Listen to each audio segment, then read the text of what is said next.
Lo importante es cómo distinguir el lado derecho del lado izquierdo, ¿no? Entonces, de hecho, ¿qué este de acá qué sería? ¿Qué cree que es? ¿Clavícula derecha o izquierda? ¿No? ¿Ya? Es fácil de distinguir, ¿no?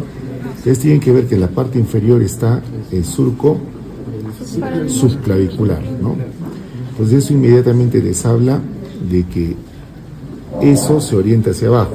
El lado redondeado se va hacia el lado medial y el lado plano al lado lateral. Entonces esta es una clavícula del lado derecho, ¿no? Entonces aquí en la clavícula del lado derecho ustedes pueden notar en primer lugar este extremo que está formando lo que es lo plano, ¿no? Y recuerden que esto mismo es lo que genera la articulación que se va a tener con la espina y la escápula, ¿no? ¿Ya? Entonces, si este es el lado derecho, esta escápula, ¿qué será? Derecho. ¿Derecha están seguros? ¿No? Esta escápula es también de derecha, ¿no es cierto? ¿No? Entonces, ahí es. Así es la articulación, ¿no? Entonces, estos dos elementos forman lo que es la cintura escapular, ¿no? Y el extremo superior, como ustedes ven, la parte más alta del hombro, va a estar dada precisamente por esta articulación entre lo que es el acromio y la clavícula, ¿no? Esta sería la articulación acromio-clavicular, ¿no? Pero que además se va a ver reforzada ¿por quién? Por dos ligamentos que vienen desde la apófisis coracoides hacia la clavícula, que van a ser el ligamento trapezoide, más o menos por acá, y el ligamento conoide, ¿no? Esta va a ser la articulación externo-clavicular, pero también en la primera costilla también va a participar, entonces va a ser externo-costo-clavicular, ¿ya? ¿Listo? Muy bien. Además, aquí en la clavícula, nosotros vamos a ver de que hay un elemento que se inserta por el borde anterior, ¿no? Por acá, por el borde anterior, vamos a encontrar la inserción del músculo pectoral mayor, ¿ya? Y por el borde posterior vamos a encontrar la inserción del trapecio, obviamente distalmente, y en estas partes de acá el esternocleidomastoideo, ¿ya? ¿Listo? Entonces, esta sería la concavidad anterior y esta sería la convexidad anterior. Convexidad y concavidad anterior, obviamente de la clavícula, ¿ya? El siguiente hueso es este de acá, que es la escápula, ¿no? En la escápula vemos de que va a existir una concavidad anterior y una convexidad posterior, ¿no? La concavidad anterior puede aparecer esto que es la fosa subescapular, donde se estaría originando el músculo subescapular, ¿no? Hacia acá veo el borde medial, el borde superior o cervical y el borde lateral, ¿no? ¿Ya? Y además los ángulos, el ángulo inferior del escápulo, el ángulo superior del escápulo y el ángulo externo del escápulo, ¿no? Hacia acá puedo ver una pequeña depresión, eso vendría a ser el cuello del escápulo. En el escápulo también hay un cuello. Y esta es la superficie de la cavidad glenoidea, donde se puede ver inclusive parte del rodete glenoideo, ¿ya? Hacia acá veo la apófisis coracoidea, ¿no? Recuerden que esta apófisis coracoidea, en la parte proximal, va a estar viniendo o originándose el músculo pectoral menor.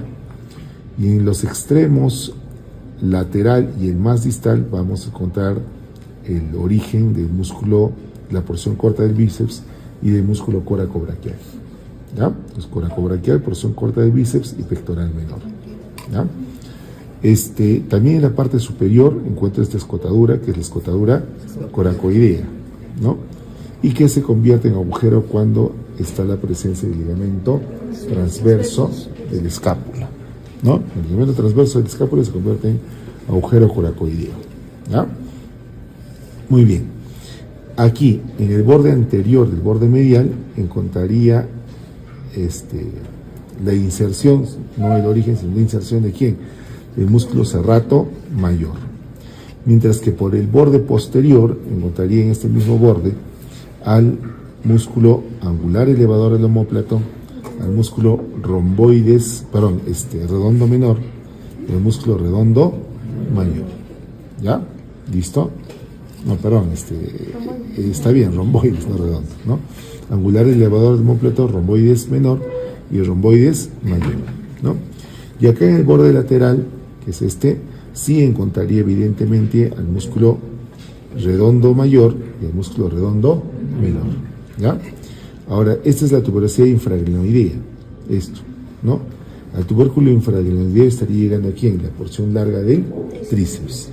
Y aquí al tubérculo supraglenoideo, desde acá, estaría llegando la porción larga del bíceps. Porción corta y porción larga, ¿ya? Listo. Igual, acá encuentro la fosa supraespinosa, donde estaría originado el músculo supraespinoso, que se va a insertar obviamente a nivel de lo que es el húmero, ¿no? Bueno, este es el derecho, ¿no es cierto? ¿No? La escápula derecha. ¿Y este húmero qué será? También será un húmero derecho, ¿no? Entonces viene desde aquí, del supraespinosa, y se va a insertar acá a nivel del troquíneo, ¿no? En la parte superior del troquíneo. Desde aquí se estaría originando el músculo infraespinoso y también se va a insertar aquí, en la parte posterior del troquíneo. Y el que nos falta sería el músculo redondo menor, que también llegaría a este nivel, ¿no? ¿Ya? Entonces aquí estaríamos viendo cómo los músculos que forman el manguito rotador estarían llegando a la parte superior y a la parte posterior. ¿Y quién llega aquí al troquíter? Pues va a llegar el músculo infraespinoso. ¿Ya? ¿Listo? Muy bien. Ahora, también para darle estabilidad a esta articulación vamos a montar el ligamento coracoacromial, ¿no es cierto? El coracoacromial, ¿no? El cual, como ven, cuando está acá presente va a darle mayor estabilidad a la articulación glenohumeral, ¿ya? Entonces acá estamos viendo al húmero, ¿no?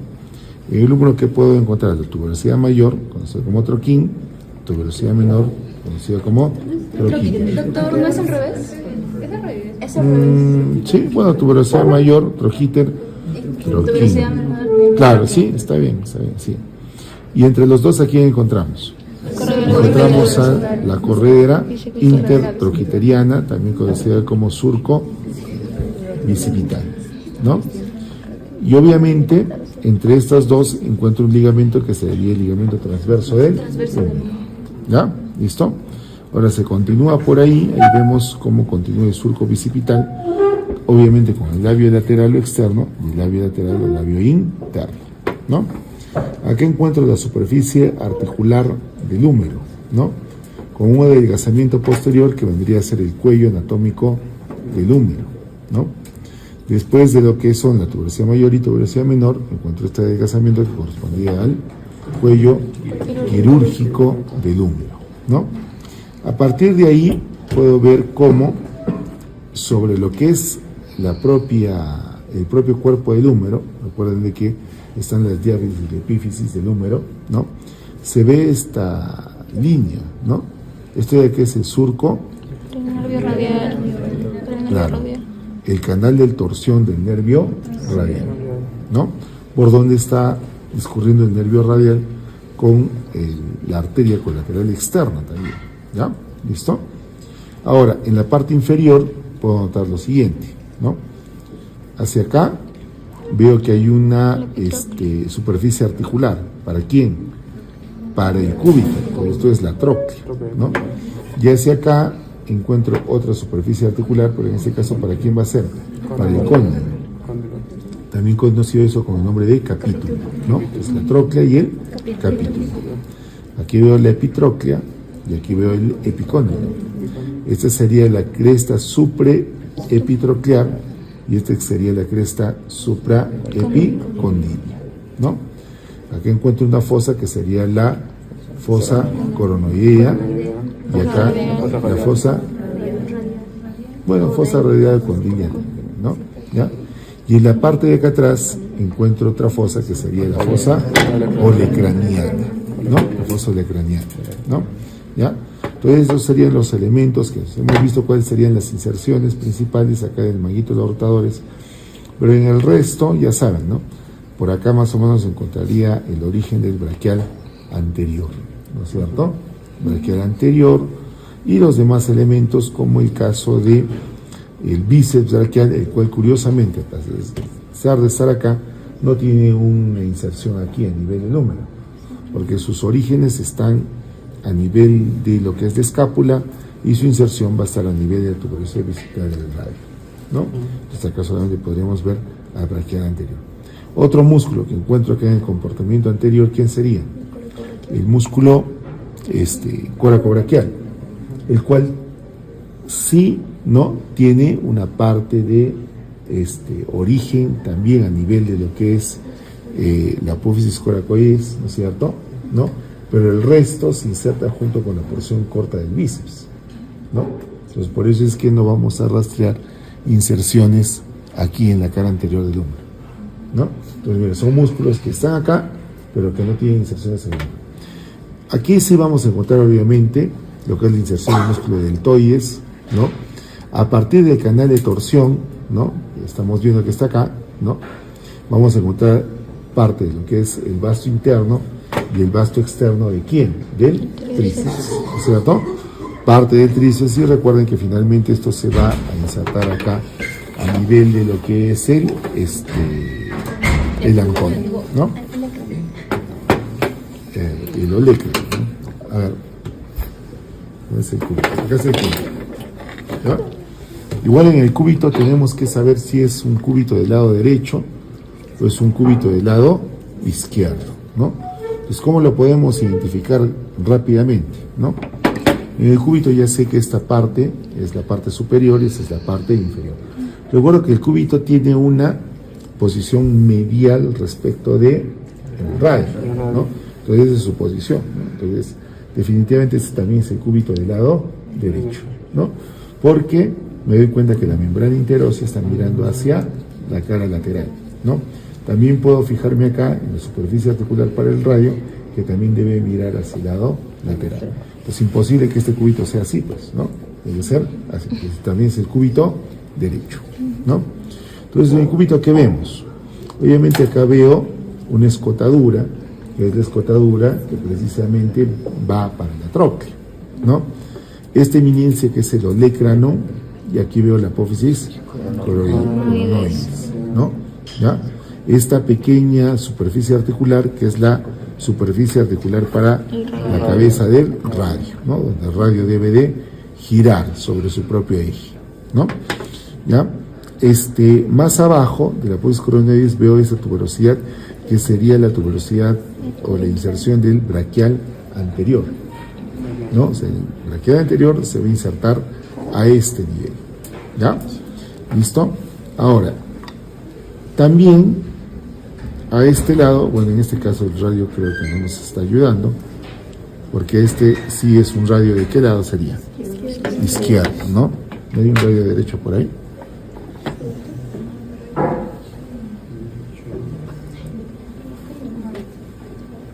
¿Hay un radio derecho por ahí? A ver.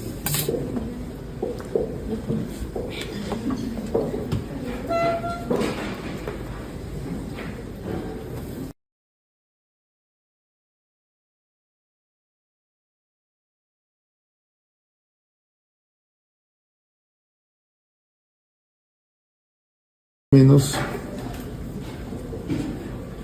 encontraríamos, bueno, es un poquito deforme, ¿no? ¿Ya? Pero ahí encontraría un radio derecho, ¿no? ¿Ya? Entonces, esto hacia acá veo una tuberosidad, ¿no? ¿Quién es esa? Es la tuberosidad bicipital del radio. Es el extremo proximal del radio, donde veo que está el disco del radio, o superficie articular del radio, ¿ya? Y recuerden que cuando nosotros hacemos los movimientos de pronación y de supinación, este radio lo que va a permitir en girar es lograr parte de la pronación o llevar a la supinación, ¿no? Eso es evidente cuando este movimiento, ¿no?, de pronación, mi radio está poniéndose por encima, ¿no es cierto?, ¿ya?, ¿no? Y el momento de supinación, cuando mi radio va a regresar nuevamente hacia su posición normal, ¿no? Ahora, en la tuberosidad bicipital del radio, sé que se está dando el bíceps braquial, ¿ya? De ahí veo el borde para la membrana interósea, ¿no es cierto? Y en la parte distal, pues estoy viendo la articulación radiocubital distal, ¿no? Donde estaría la apófisis estiloides del cúbito y la apófisis estiloides del radio. ¿Ya? ¿Listo? Muy bien. Aquí en el radio, sujetando esta articulación radiocubital proximal, voy a encontrar a un ligamento que viene desde el cúbito, envuelve el radio. ¿Qué sería? El ligamento anular del radio. ¿Son los únicos elementos? No, porque más abajo voy a encontrar la cuerda oblicua y hacia acá la membrana interosea. ¿Ya? En la parte distal vamos a encontrar lo que es el radio, la apófisis estiloides del radio, y esta superficie articular que es para los huesos del carpo, para la articulación radiocarpiana. ¿Ya? La articulación radiocarpiana. ¿Ya? Muy bien. A ver, acá estamos viendo entonces los huesos del carpo. Esta también es una mano derecha. A ver, no. Esta es una mano. Sí, sí es derecha, ¿no? Ya, entonces nosotros veríamos cómo aquí encontramos a los huesos del carpo, ¿no? Entonces, ¿quiénes serían los huesos del carpo? El primero sería el escafoides, ¿no es cierto? Este radio está raro, lo hemos acomodado nomás, pero en realidad este es un radio del otro lado, ¿no? Este también. Falta un radio del lado izquierdo, bueno, más o menos. Ya, acá está, pero del lado derecho. Ese sí es, ¿no? Ya, entonces miren, acá estaría esto articulándose así, ¿no? Entonces vemos al escafoides, al semilunar, al piramidal y al pisiforme, ¿no? Acá entre lo que es el cúbito y el radio hay un disco articular, ¿ya? Por eso es que el cúbito pareciera que está un poco más corto y que no llegaría, pero acá hay un disco articular entre el cúbito y los huesos del carpo. Esta es la fila proximal, con escafoides, semilunar, piramidal y pisiforme. En la siguiente fila encontrarías al ganchoso, al hueso grande, ¿no? Al trapezoide y al trapecio. ¿Ya? ¿Listo? Ahora, ahí se forma un surco que vendría a ser, o un canal que sería el canal del carpo, ¿no? Y cuando la mano está completa hay un ligamento que se extiende desde lo que es el pisiforme y el ganchoso hacia estas eminencias, y ese sería el ligamento transverso anterior del carpo. También se le conoce con el nombre de retinaculum flexor, ¿no? Y cuando existe ese ligamento se me forma el túnel del carpo o túnel carpiano, ¿ya? Pues aquí estoy viendo las articulaciones metacarpo-carpianas o carpo-metacarpianas, ¿ya? ¿Listo? Y hacia aquí en el medio encontraría las articulaciones intercarpianas, ¿ya? O transversas del carpo también se les dice, ¿ya? ¿Listo? Ahora, estos son los 5 huesos que encontraría como los huesos del metacarpo. Aquí en las caras laterales de los huesos del metacarpo estarían llegando hacia los dedos los músculos interóseos palmares y los interóseos dorsales, ¿no? Que llegan finalmente aquí a lo que va a ser el aparato extensor y también aparte de las caras laterales de las primeras falanges, y es lo que me permite hacer los movimientos de abducción entre los dedos, y es el eje medio de la mano, y la aproximación, ¿no? Los interóseos palmares y los interóseos dorsales. ¿Ya? ¿Listo? Muy bien, aquí veo las falanges proximales, en el caso de los primeros dedos, ¿no? Las falanges medias o intermedias y las falanges distales, ¿no? Para el caso del primer dedo solamente hay una proximal y una distal. ¿Ya? ¿Listo? Muy bien, entonces esos son pues nuestros huesos que tenemos que estudiar. En cuanto a los ligamentos, los tengo que estudiar, pero ¿con quién? Con las articulaciones, ¿no? En esos huesos que tenemos ahí al fondo, ¿no? Ahí ustedes tienen que ver las articulaciones, tratando de ver, de distinguir, ¿no? Recuerden que en la parte superior, aquí, vamos a ver las articulaciones, los ligamentos glenumerales, ¿no? Los cuales fundamentalmente los puedo ver en la parte posterior, ¿no? Glenumeral superior, glenumeral medio y glenumeral inferior, ¿ya? Aquí a nivel de la articulación del codo Las principales articulaciones van a ser las articulaciones, ¿dónde está? Allá. Aquí, las articulaciones, la colateral interna y la articulación colateral externa, ¿no? Para este lado sería la colateral interna y por aquí sería la colateral externa, ¿no? ¿Qué función tienen? Obviamente evitar que haya una abducción o una aducción a nivel de la articulación del codo, porque esta articulación finalmente es como bisagra, ¿no? Y en lo que es el radio sería una articulación de tipo glingui-muelle, ¿no? ¿Ya? ¿Listo? Muy bien. A nivel de la articulación siguiente, que es de los huesos del carpo, ¿no? A nivel de esa articulación, ¿qué vamos a ver? Es una articulación obviamente más amplia, ¿no? Que me permite aducción, abducción, flexión, extensión, ¿no? Y los propios huesos del carpo me permiten cierto grado de maleabilidad sobre la muñeca. ¿Ya? ¿Listo? Muy bien, ya doctores. Entonces con eso tenemos repasado. ¿Qué tengo que hacer con mi libro? Repasar las inserciones.